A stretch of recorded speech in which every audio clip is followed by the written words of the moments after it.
so let's talk about what exactly is a main idea question. A main idea question basically asks you one thing. What is the passage about? Okay? And then life is not so simple. I know what the passage is about, but then A and C, I am confused in the options. How do I decide what is going to be the correct answer? Because what I understood is visible in both of them. So that is what we're going to be studying today. What exactly is the main theme and how to eliminate close options to get a sure short answer. Good evening everyone who joined me just now. Okay, so I'll repeat. Main theme questions are those questions that ask us what is the passage about. Now imagine that an author, for example, I am an author, you are an author, you have an idea in your head, okay, and you want to write about that. So you will write down the whole passage talking about that idea. Can I say everything that the passage has, everything written in the passage will revolve around this idea in the author's head? Yes or no? I'll repeat. I am an author. I'm going to sit down with a main idea. I want to write about that. Can I say everything written in the passage will revolve around the idea in my head? No, Vicky, no. Absolutely, Shreya, and you need to figure that out. Yes, Olivia. Absolutely, yes. All of you agree. That is, whatever I write down in the passage, I have to write it down to support this thing in my head. Everything. So this theory will now help us eliminate close options. We're going to be doing shorter passages, unseen ones, very interesting ones, and we'll try to inculcate this. But I'll reiterate what I had told you. An author will have an idea in his head. He will write down a whole passage to talk about that idea. And everything he writes down will be to support the idea that's there in his head. Eventually, this will lead us to answering one simple question. What is the passage about?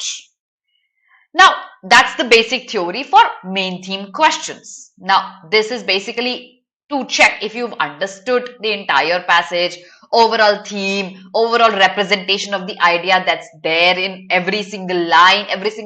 Does it support the main idea that you've chosen or not? This kind of a question, if it appears directly, there can never be a precise answer to any question. I would disagree a little, Shreya. I would disagree a little here, okay?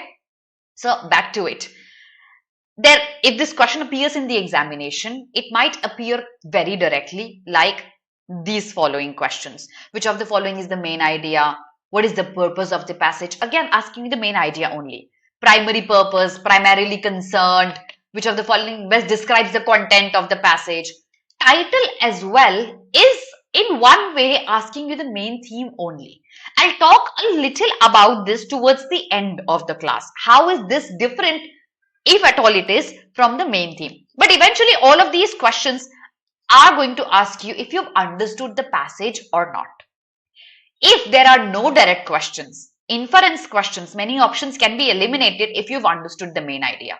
Tone is completely, if you know the meaning of the words, yet you are going to get the incorrect answer if you don't know the main idea of the passage. You don't know how is the information flowing. Structure of the passage also is dependent on your ability to understand the main idea of the passage. So eventually, if there are no direct questions, yet I have to answer the main theme of the passage. If I need to improve my understanding of the passage and I need to improve my score in an RC. So make this a promise, everyone, to yourself and to me, that every time you're going to now sit with an RC, you would not care if there are main idea questions or not. You would answer this in your head. You would answer this simple question, what is the passage about? Write this down in bold letters if you are making notes. Himanshu, yes, and you need to speak to our counselors. The number is there in the description box. Okay. So everyone, will you do this little bit of homework after this class ends? Done? That's great. I'm very proud of you. Also, everyone who is live right now, because I have roughly 40 people live, you need to stick with me towards the end, till the end, okay? You need to stick with me because I've made a promise to you. The promise is that you're going to be a master of this question. So stick with me till the end, do a bit of homework, come back to me after a month and say a thank you because I know you will be able to answer this question. So let's move on. By the way, did you hit a like button? If you haven't done that, do that right now and share the button as well. Okay. So this is what the main theme is about. Now, when you read many theory books, you would come across different approaches of how to identify the main theme. My approach is a little different from what's written here. Yet I've written something here. Let's understand why have I written this and why is my approach different. When we read a passage, I always ask you to pay attention to one, the first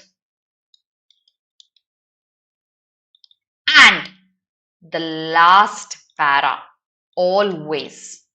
Because usually, not necessarily though, but 90% of the times your first para and the last para, if combined together, will come out with the main theme. If the first para has the main theme, it would be more like introduction to the idea. If the last para has the main theme, it would usually come across as a conclusion. And if there are major conclusions towards the end, you have to remember that the conclusion is going to be your main theme because the whole passage was written to draw that main conclusion. If you remember, 2 years back, a passage appeared in CLAT that spoke about 3 different types of detectives. We had Hercule Poirot, you had Sherlock Holmes, and you had one more of such detectives, right? You remember that para passage coming up in CLAT? You remember that, everyone? I'll do that, Muskan.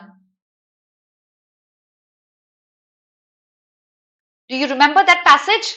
3 different detectives, their methodology they used to find out the culprit. You remember it, everyone? Yes. It was a tricky passage. Why I made you remember that passage was when the passage 2021, yes, Devadrita, the first passage. If you remember the passage, the first paragraph spoke about Sherlock Holmes and his friend and his conversation with his friend and how Sherlock was trying to decode something about his friend. And then comes Hercule Poirot and then comes Father Brown.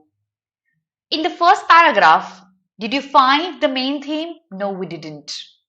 Because the first paragraph only and only was a conversation between Sherlock Holmes and his friend. Inverted commas. We did not know that. The next page spoke about Father Brown, how he identifies culprits. The next page was about Hercule Poirot, how he identifies the culprits. But then the last paragraph had a main conclusion that was written clearly that different detectives have different methodologies and each methodology is correct in their own, but everyone uses a different methodology to identify the culprit. One uses deduction, the other uses missing links, the third one uses empathy. That was written towards the end. That end paragraph was a major conclusion that was being drawn. And every time there's a major conclusion being drawn in a passage, remember the whole passage is written so that you could come to that major conclusion. So write this down if you're making notes. If the first paragraph introduces an idea and a last paragraph draws a conclusion, you would very likely find your answers of the main idea through the first and the last paragraph. That's how you approach the main idea questions. Okay. Now, all right. But then, is life so easy? Is CLAT so easy? CLAT may be, ALET probably isn't. Because ALET is going to give you passages at times where no first paragraph or no last paragraph will help you identify the main idea. So the question is, what do we do in that case, ma'am? So in that case, just remember, step by step, follow the techniques that I've taught you. The first step is going to be focusing on the first and the last para. Okay, that's the first step. If you think the first and the last para don't tell me anything, then I'm going to answer this question in my head. Why has the passage been written? Okay, so why has the passage been written? This is a simple technique. Okay, absolutely, Shreya. ALET loves giving us unique questions. So back to it. How do I answer why has the passage been written? I look at the options. There are going to be close options. I'm going to be stuck. I probably am fixating upon option A and option C, and I'm confused which is going to be the answer. The technique, everyone pay attention to it. The technique that you have to use here is which one of the options give you a bigger picture. That all of those people who've been attending my classes for quite some time, you would know what bigger picture is. That's my favorite phrase. For those people who are new, let's understand what a bigger picture is. A bigger picture is basically an option that encompasses maximum details of the passage over an option that's partially true. Because as I had told you in the beginning of the class, that everything written in the passage will be written to support my main idea only. That is the bigger picture. Which option out of the two is closer to covering up every aspect of the passage? That's a broader view, Shreya. Exactly. The one that gives you a broader view out of the two options that you are confused with. How many of you have got the difference between two options through the technique of a broader picture? Have you got this? If you have, send me a thumbs up. I have 40 people live right now, 41 in fact. Just tell me if you've understood the bigger picture thing before I make things more difficult for you. Exactly. Yes, Muskan.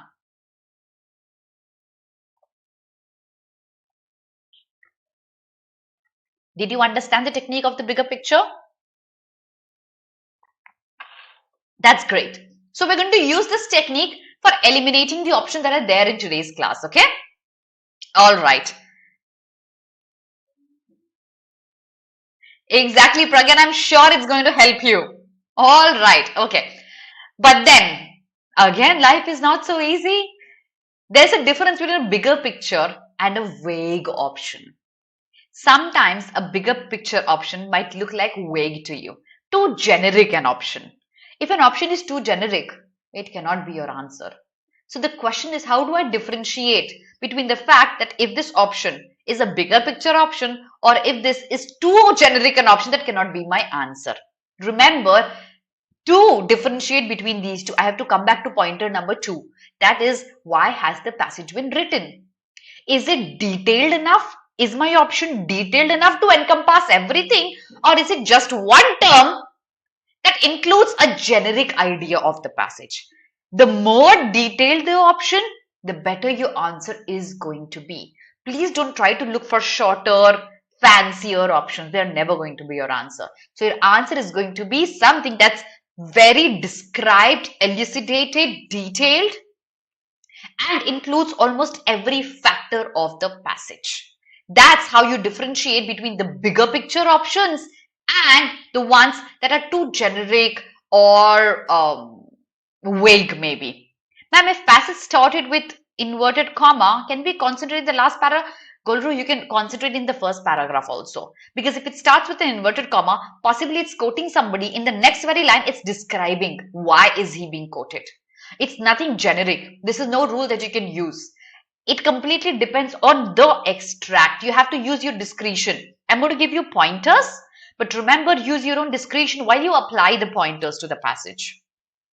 Does everything make sense, everyone? Send me a thumbs up very quickly. Before I tell you the last pointer and then we jump on to using the pointers to some practice.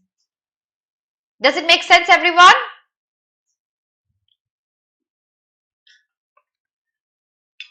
The last pointer to eliminate difficult options, the close ones.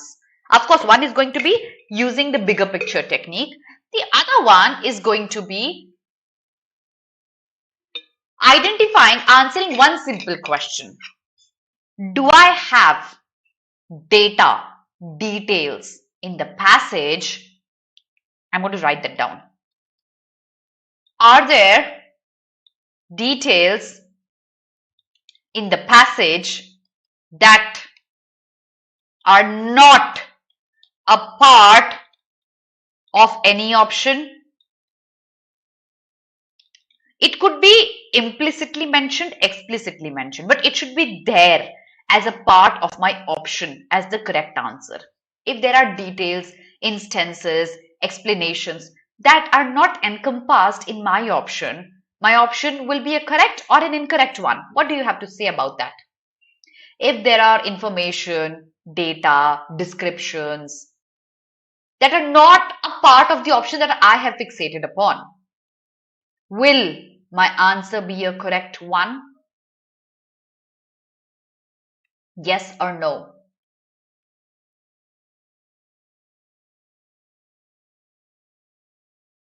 What do you think? Can that answer be marked? It can be explicitly written, implicitly too. That can never be my answer. That will be incorrect.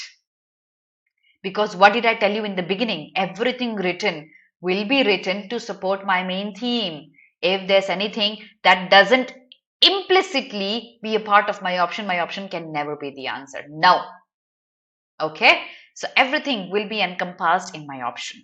And the last pointer is going to be always focus on the argument. That is what we are working on. Omit premise.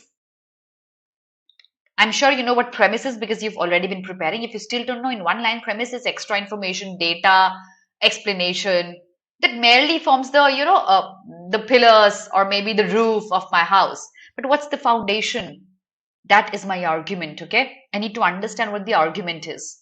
What is exactly the author's opinion? So always focus on the author's opinions and not the data examples he uses to describe his opinions. Author's opinions are going to be supreme. That's what we're going to be focusing on. So that is all for the theory.